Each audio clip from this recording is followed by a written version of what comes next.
My name is Anurag Singh and I am representing Group AH2.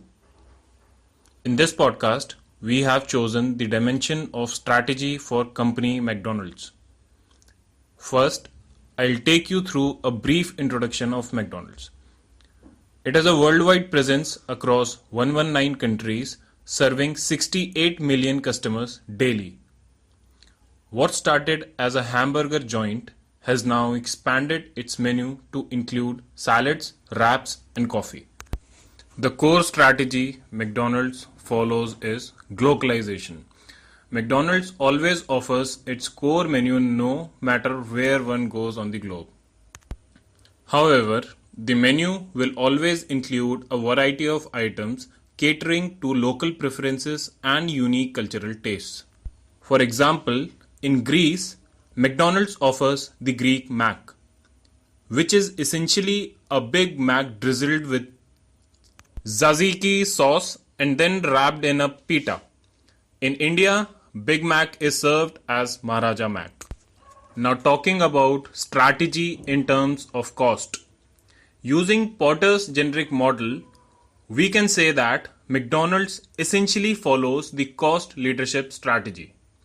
They aim to minimize costs to offer products which are relatively cheaper than their competitors. This is mainly done to expand their presence across countries, especially in a country like India, which is a price-sensitive market. Another big reason for the success of McDonald's is their consistency, because customers know exactly what they are going to get when they get to a McDonald's, no matter where that restaurant is located. This has been one of the main business drivers of McDonald's since they started. The same kind of atmosphere and experience means that customers' expectations will be fulfilled.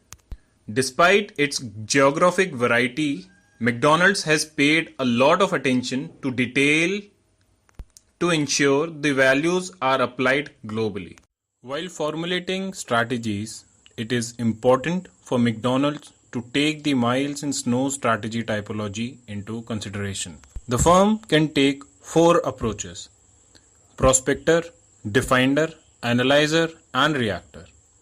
In our opinion, analyzer is the most suitable strategic position for them to develop their business as a whole, especially when they have to face an extremely complex and continuously changing world. The analyzer tries to maintain a stable business while innovating on the periphery. It seems to lie midway between the prospector and the defender. Some products will be targeted towards stable environment in which an efficiency strategy designed to keep current customers is used. Others will be targeted towards new, more dynamic environment where growth is possible. In the wake of high competition and entry of new firms like Burger King, Wendy's in India, McDonald's have kept some of products like Pizza McPuff, McAloo Tikki Burger constant, whereas they have changed their product offerings in chicken products and beverages. To analyze McDonald's strategies with respect to competitor analysis, let us use Porter's 5 forces to look at its position on various dimensions.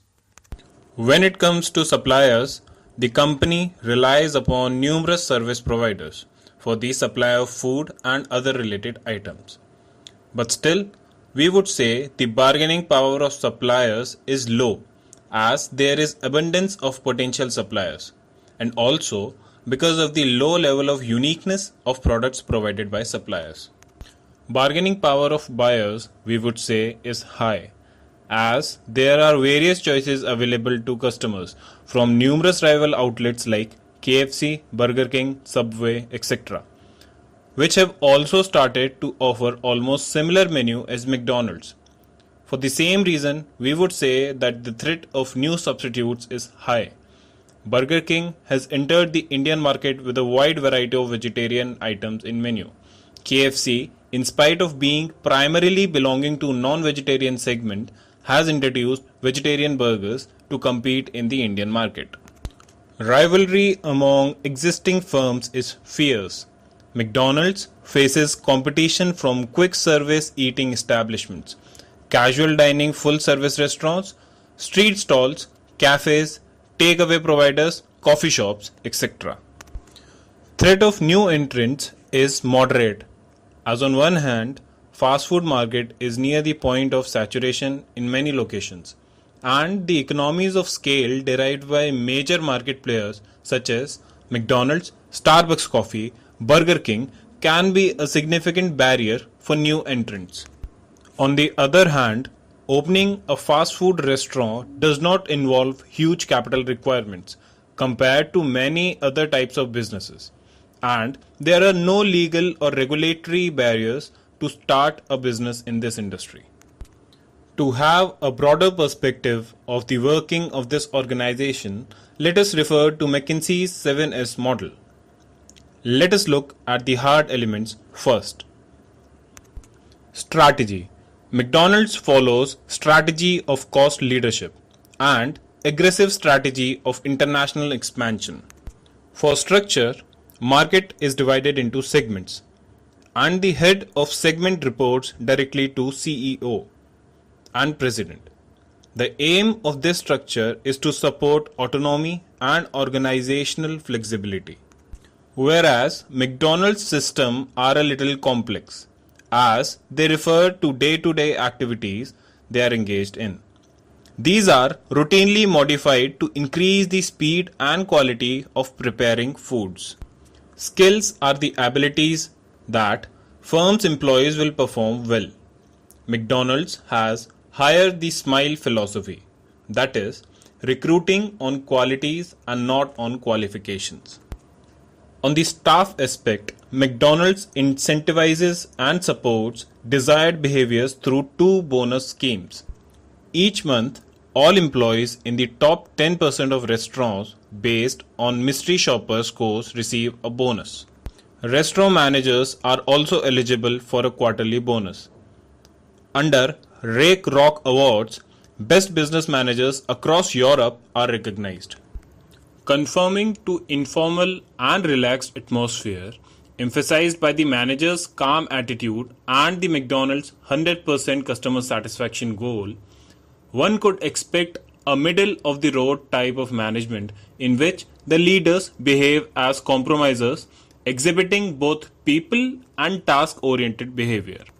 They are primarily focused on customer satisfaction. They believe that it is necessary to meet customer expectations and then focus on restaurants themselves. Their philosophy also includes keeping things simple and manageable for each store while make sure that everyone is aligned around that one idea. Now, to have a brief overview of the current scenario. McDonald's is facing tough times because of changing consumer preferences to healthy food. McDonald's products are famous for their low nutritional content. The current market scenario report says that consumers are willing to shell extra bucks to switch to healthier alternatives. Now, to tackle this problem, McDonald's, better known for calorie-laden food, is now working on initiatives to provide healthier menu options and add nutrition to its offering. The company claims that switch from margarine to butter in McMuffins doubled their sales, indicating the preference for the healthier products. McDonald's believes that adapting menu items to changing customer preferences with a focus on the quality of ingredients is a very important sales driver for the company. But still, McDonald's should ensure that the prices aren't too high, as it is known for the value it provides for its products.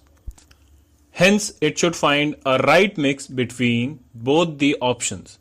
As for now, it is walking a thin line of retaining its identity as a value fast food chain while adapting itself to changing customer preferences for healthy food. To conclude this presentation, I will briefly take you through the reasons of McDonald's success. First, franchisee business model allows all of its franchisee members, management and shareholders to share the risks and reward from the discovery and exploitation of new business opportunities. It is able to take advantage of local connections and expertise while training potential franchisees and managers to uphold global standards. Secondly, McDonald's understanding of demographics, economic viability, and local factors around the world allow the company to innovate and adapt fresh products for a diverse consumer market. Third, McDonald's standardizes its training for franchisors and employees while also formatting it for different cultures. These three strategies allow McDonald's to deliver a global standard of taste, quality, and service while also adapting to cultural specific values and preferences.